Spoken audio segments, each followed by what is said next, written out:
तिष्ठति ज्ञान रूपेण नर रूपम कबीर भव वासना जाल सर्वत्र कृपा दृष्टि विनश्यते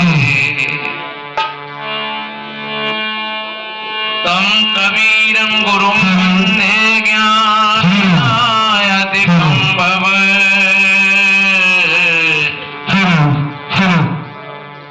जड़याध्यास महाबंधम बोध ज्ञान विमुच्यते।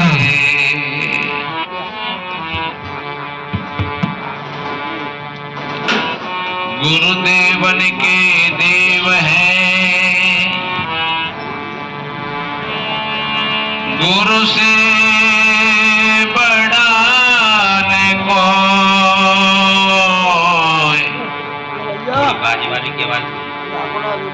गुरु की कृपा कटाक्ष से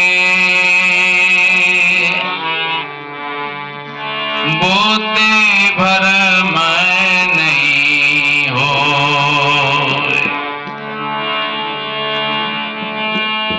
गुरु की कृपा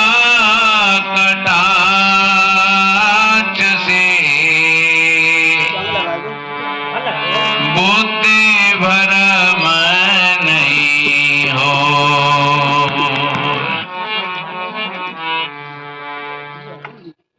विश्ववंदनीय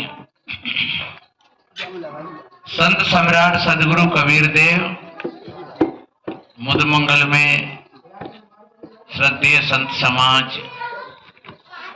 सभी धर्म प्रेमी सज्जन,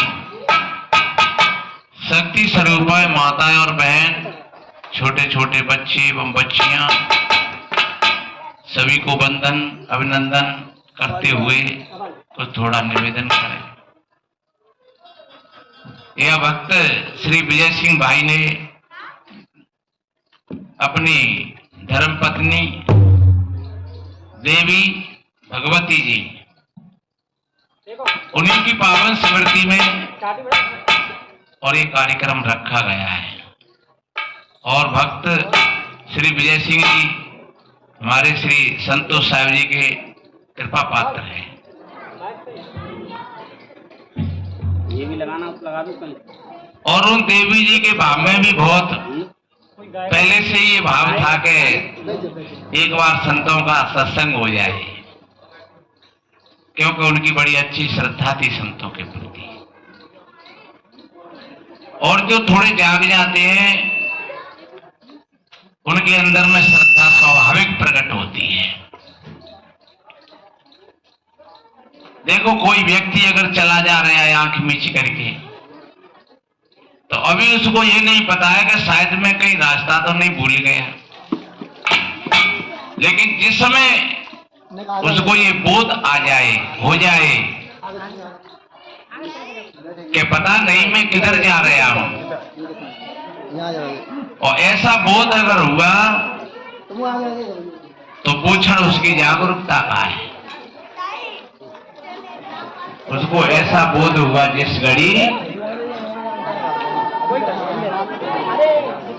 बैठ जाओ,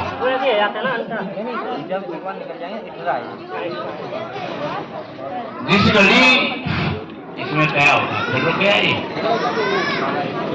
रुके आई। जिस वक्त ऐसा बोध हो जाता है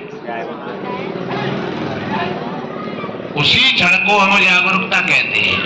कह रही मैं चला जा रहा हूं, कहीं ऐसा तो नहीं हो गया कि मैं कहीं ठीक चल रहा हूं या कहीं गलत चल रहा हूं। तो फिर जब हमारे चित्त में ऐसा संदेह होता है तो फिर हम वहां देखते हैं इधर उधर, पूछ तो ले कम से कम। और फिर कोई भैया पूछे, भैया हमें वहां जाना है, क्या रास्ता यही है? बोले हाँ साहब, थोड़े से आप चूक रहे हो, थोड़े पीछे लौटो।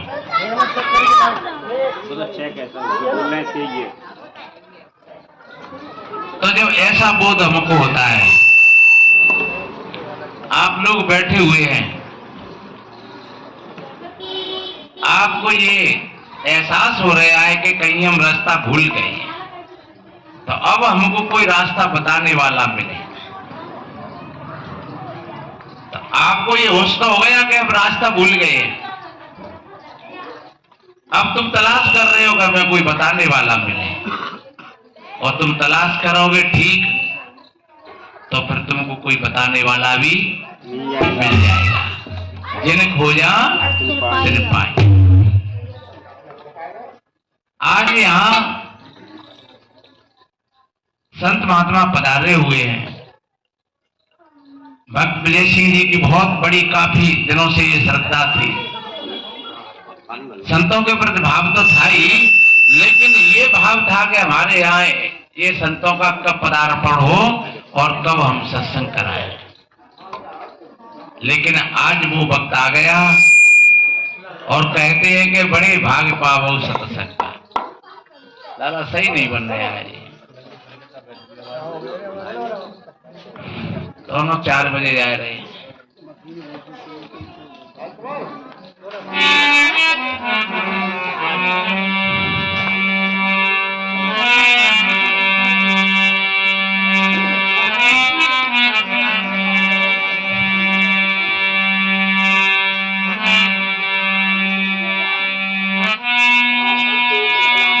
वेद शास्त्र और भागवत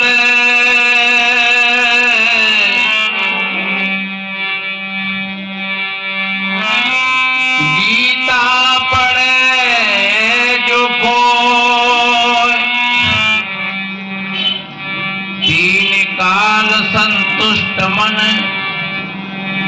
बिन गुरु कृपा।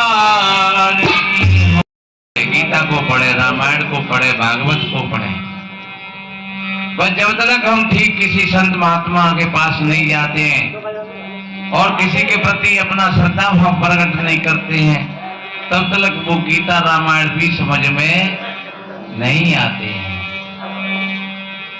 वेद उदित बिन गुरु लखे, लागत लवण समान, और बादल गुरमुख द्वार है, अमृत ते अधिकार। आपने देखा होगा समुद्र का पानी कैसा होता है? खारा होता है, लेकिन वही पानी जब बादलों की संगति करके आता है तो वह पानी मीठा हो जाता है। ऐसे ही वेद शास्त्र, पुराण और सत्संग भी, ये सारी चीजें जब समझ में, और कहें गुरुदेव, जैसे धर्मदास जी चर्चा करते, गुरुदेव गुरु पैया लागो ज्ञान, बताए हो गुरु पैया लागो ज्ञान,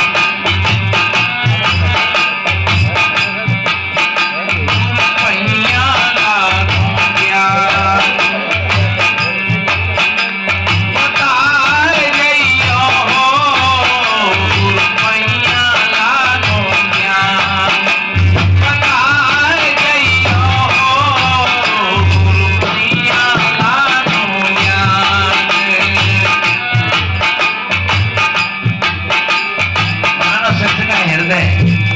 बिल्कुल साफ है, निर्मल है। जैसे कोई बच्चा अपनी माँ के सामने बैठ करके कहता है मुझे भूख लगी, और भूख में भी मुझको अमुक चीज चाहिए, तो माँ उसको फिर कितने प्यार से और उस चीज को देती है, और बच्चा तृप्त हो जाता है। यही है गुरु और शिष्य का संवाद। रामदास जी कहते हैं, गुरुदेव ओ जन्म जन्म को सोयो मेरो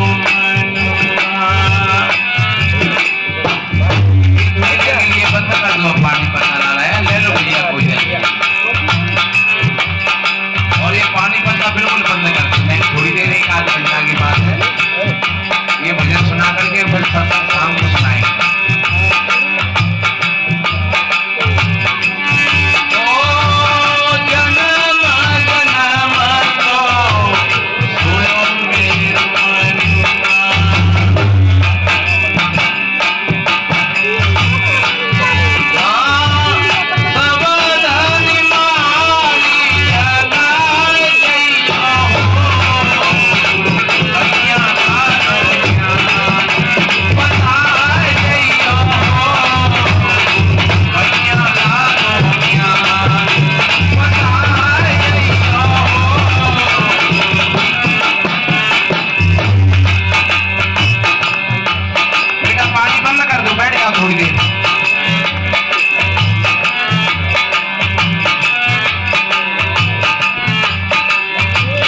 पीता है तो कोई सिगरेट पीता है तो फिर कनारी पर जाता है,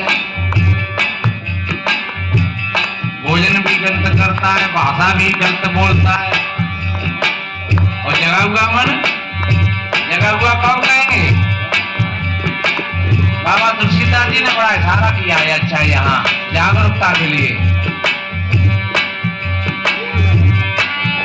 ओ जानिए जबई जीव जग जागा, जब सब विषय विलास विरागा, जब सब विषय विलास विरागा। कब जगा हुआ है?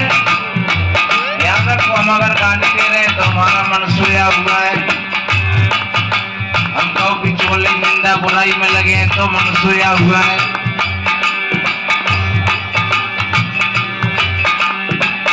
और हम किसी प्राणी को सता रहे हैं तो हमारा मन सोया हुआ है। इसलिए मेरे भाई बहनों, रमदास जी कहते हैं गुरुदेव, हाँ सब धन मारी जगाए कहियो, गुरु भैया लागो जगाए कहियो, भैया लागो बताए कहियो।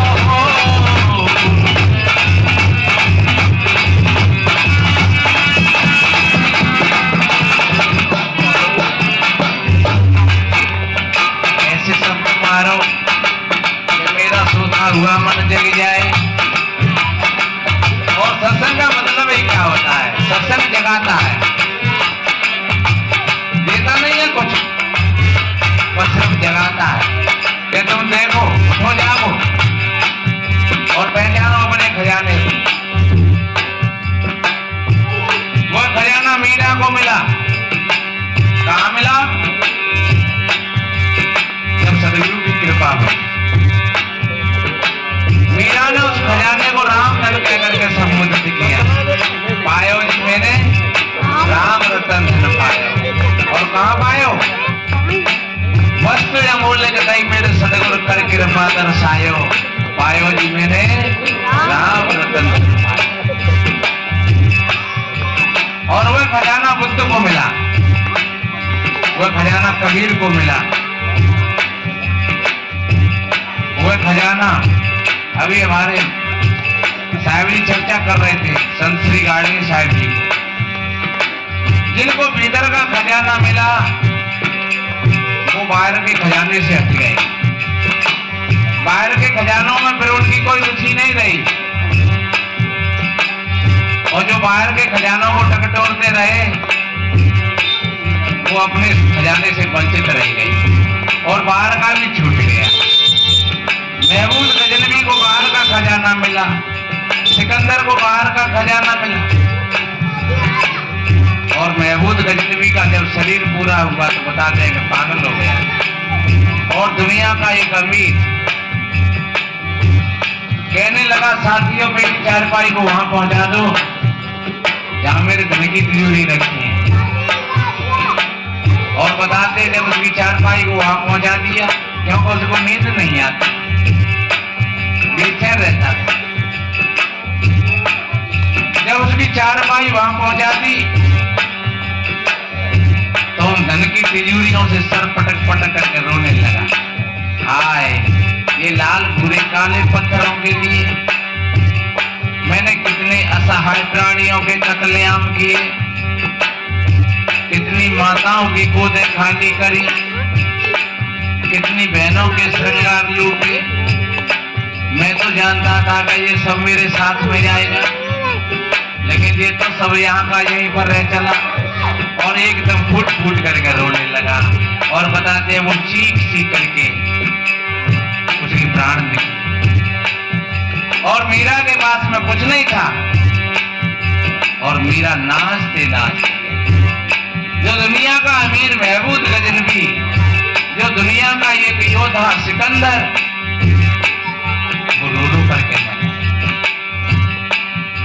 सदगुरु कबीर हंसते हंसते गए दुनिया से। इसलिए धर्मदास जी अपने सदगुरु के समक्ष बैठ करके और उसी के जाने की बात करते हैं, गुरुदेव मेरा मन भटका हुआ है और मेरा मन बहुत प्यासा है, लेकिन आपकी दया होगी तभी मेरे मन की प्यास बुझेगी। अन्यथा दुनिया में मन को शांत करने के लिए कोई सामग्री नहीं। कहा है यहाँ वस्तु ऐसी नहीं कोई जिससे हो तू पूरा और 3 लोगों का स्वामी बन जाए तब भी रहे। और कितना कहा ये मन हमको बार बार धोखे में ले जाता है, सोता हुआ मन। सदगुरु कबीर कहते हैं ये मन चंचल ये मन चोर और ये मन शुद्ध ठगार और मनमन करते सुर नर मन जहरे मन के लक्ष्य द्वार। बड़े बड़े सुर नर मुनि देवता इस मन के बुलावे में पड़ करके भटक गए, अपने पथ भ्रष्ट हो गए। या धर्मदास जी कहते गुरुदेव ऐसा शब्द मारो कि जिससे मेरा सोता हुआ मन जागृत हो जाए, और मन जागृत हो गया तो वो मन तुम्हारा साधन बन जाएगा। वो मन क्या बन जाएगा? और क्या है? अब बादल है, अब परेशान करता है, अब दुश्मन है। अगर जग गया तो फिर वो सबसे बड़ा मित्र बन जाएगा। इसलिए धर्मदास जी कहते हैं गुरुदेव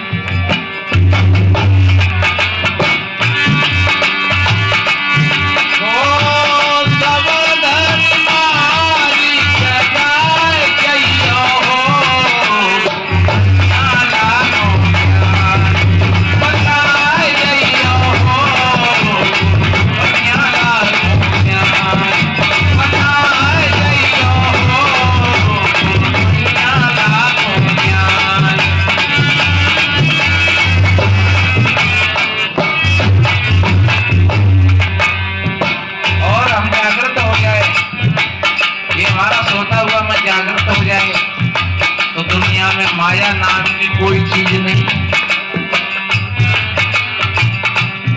ये हमारा सोता हुआ मन नहीं, ये माया स्वरूप है। और जाग जाए तो यही फिर भक्ति स्वरूप यही फिर भक्त बन जाएगा। ऐसा कहा है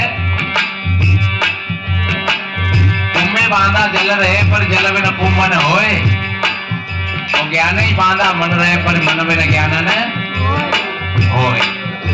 कोई प्रजापति भाई घड़ा बनाते हैं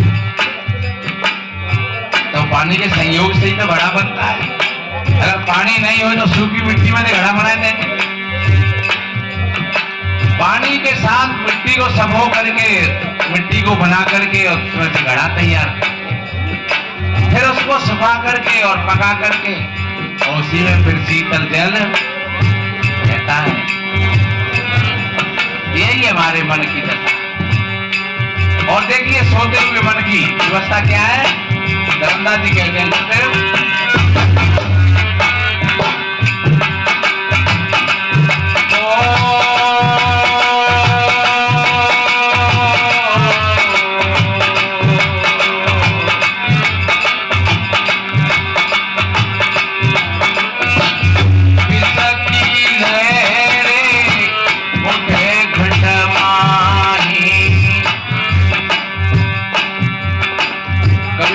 पुकार रहा है।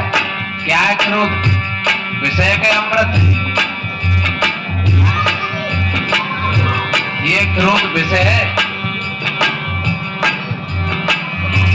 अगर आपको क्रोध होए होठ तो चिपकेंगे, पानी की तो मांग होगी पर भीतर अच्छा नहीं लगेगा पानी। अगर क्रोध में पहली बार तो भूखना लगे नहीं और तुमने खाऊ ली तो वो विष बन जाएगा। और जहां तक बताया है कि क्रोध में कोई अगर माँ अपने बच्चे को दूध पिला दे तो उस बच्चा को भी तकलीफ हो जाएगी। क्योंकि पूरा शरीर विषाक्त है, पूरे शरीर में विष बन गया, क्रोध विष है। इसलिए कोई भी अगर बहन बेटी क्रोध में है और बच्चा दूध के लिए रो रहा है तो क्रोध में दूध नहीं पिलाना, चाहे भले ही वो 10-20 मिनट, आधा घंटा, 1 घंटा भूखो रहे, लेकिन क्रोध में अगर दूध पिला दिया उसको और सूखा भाव, इतना ही रोग बन जाता बच्चे क्यों सूखा भाव, पहली भाषा में कहते हैं जहाँ पे आंचल पड़ेगा गाँव को, ये बच्चा सूखत ही जाए रोजे पनपत ही ना। इसका मतलब क्या होता था कि जो माँ टेंशन में रहती, माँ क्रोध में रहती और उसको बार बार उसी दूध को पिलाती जाती है तो वो बच्चा सूखता हुआ चला जाता है, न कोई दवाई काम करती है और न कोई दुआ काम करती है। कोई फिर ठीक कोई साधु भगत उस माँ के दिल को परख लेता है और वो झाड़ू पोछा तो कर देता है, लेकिन वो माँ को समझाता है कि तुम बच्चे को दूध पिलाओ तो शांति के साथ पिलाओ। तो वही दूध उसके लिए रोग बन गया था और वही दूध उसके लिए अब अमृत बन गया। इसलिए धर्मदास जी कहते हैं गुरुदेव, कहीं क्रोध की लहरें है तो कहीं काम की लहरें है तो कहीं लोभ और मोह की लहरें है, कहीं अहंकार की लहरें है और ये लहर मेरे को परेशान करती रहती है। इसलिए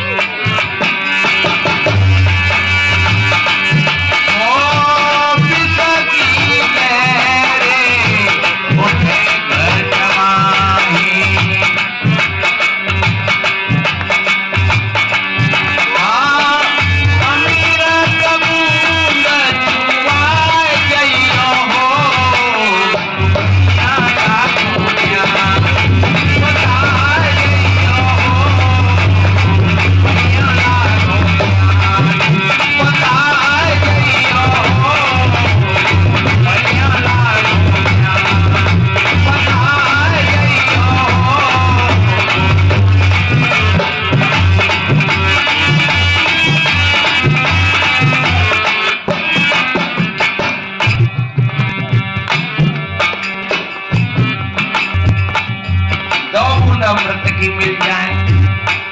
आप सोच रहे होंगे महाराज 2 बूंद से क्या होगा?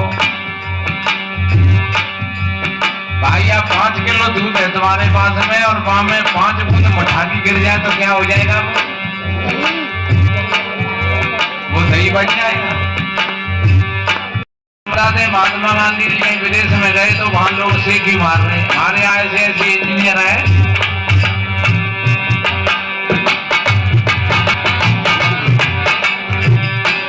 बताते हैं। फिर दूसरी बार वो आए और फिर गए तो एक बया को घोंसला करके ले गए और वो पक्षी कितना समझदार होता